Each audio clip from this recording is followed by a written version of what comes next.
نتكلم عن الموقف الفرنسي ونأسف لهذا الموقف الداعم للاحتلال المغربي، وطن الشعب الصحراوي وأرض الجمهورية العربية الصحراوية الديمقراطية. رسالة للشعوب الفرنسية بأن أنظمتها كاملة راهي مختارقة القانون، القوانين اللي تتكلم عنها واللي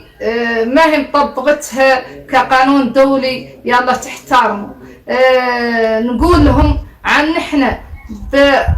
بعظمة شعبنا وبقوتنا وصمودنا وتحدينا وفجه الاحتلال المغربي وكل يعني داعمينه، بدعم من حلفائنا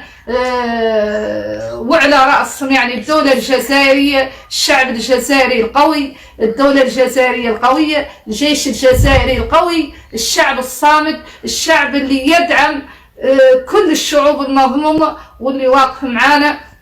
من 75 إلى حد الساعة لا نوصلوا للهدف اللي هو الحرية ولا استغلال والدفاع عن أرضنا واسترجاع أرضنا اللي رادها الله